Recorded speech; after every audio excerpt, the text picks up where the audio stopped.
नमस्कार भाइयों, आप सभी का स्वागत है मेरे YouTube चैनल पे।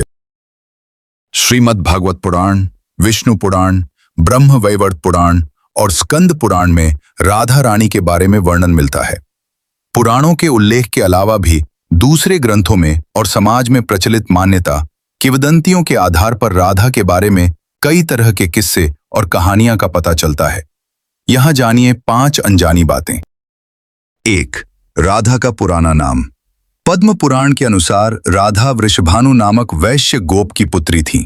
उनकी माता का नाम कीर्ति था। राधा का पहला नाम वृषभानु कुमारी था। बरसाना राधा के पिता वृषभानु का निवास स्थान था। बरसाने के अलावा राधा का अधिकतर समय वृंदावन में ही बिता।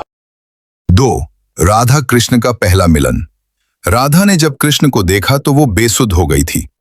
कहते हैं पहली बार उन्होंने श्री कृष्ण को तब देखा था जब उनकी मां यशोदा ने उन्हें ओखले से बांध दिया था। कुछ लोग कहते हैं कि वो पहली बार गोकुल अपने पिता वृषभानु जी के साथ आई थी, तब श्री कृष्ण को पहली बार देखा था।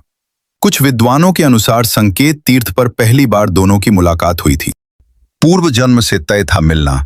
ब्रह्म वैवर्त पुराण प्रकृति खंड अध्याय 48 के अनुसार और यदुवंशियों के कुलगुरु गर्ग ऋषि द्वारा लिखित गर्ग संहिता की एक कथा के अनुसार एक बार नंद बाबा श्री कृष्ण को लेकर बाजार घूमने निकले थे।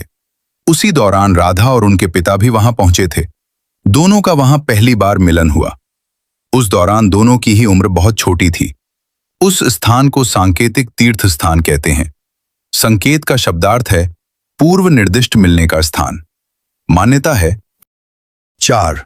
राधा कृष्ण का विवाह। गर्ग संहिता के अनुसार एक जंगल में स्वयं ब्रह्मा ने राधा और कृष्ण का गंधर्व विवाह करवाया था। श्री कृष्ण के पिता उन्हें अक्सर पास के भंडिर ग्राम में ले जाया करते थे। वहां उनकी मुलाकात राधा से होती थी। एक बार की बात है कि जब वे अपने पिता के साथ भंडिर गांव गए तो अचानक तेज रोशनी चमकी और मौसम बिगड़ने लगा। कुछ ही समय में आसपास सिर्फ और सिर्फ अंधेरा छा गया। 5. अंतिम महारास।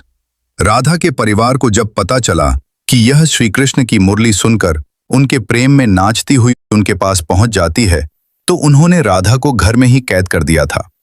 तब श्री कृष्ण ने अपने साथियों सहित एक दिन उन्हें रात में कैद से मुक्त कराकर उद्धव और बलराम सहित अन्य सखियां के साथ रात भर नृत्य किया था। ये रात पूर्णिमा की रात थी जब महारास हुआ था। बाद में राधा की मां राधा के कक्ष में गई तो राधा उन्हें वहां सोते हुए मिली। तो मेरे प्यारे साथियों, ये थी भगवान राधा कृष्ण जी की वो 5 अनसुनी बातें जिन्हें शायद आज से पहले कोई नहीं जानता था। अगर आपको भी हमारे प्राचीन काल और इतिहास से जुड़ी ऐसी ही रहस्यमयी बातें सुनना पसंद है तो अभी मेरे चैनल को सब्सक्राइब करें, क्योंकि मैं आपके लिए हर रोज प्राचीन काल की ऐसी ही अद्भुत कहानियों और तथ्यों की वीडियो लेकर आता हूँ।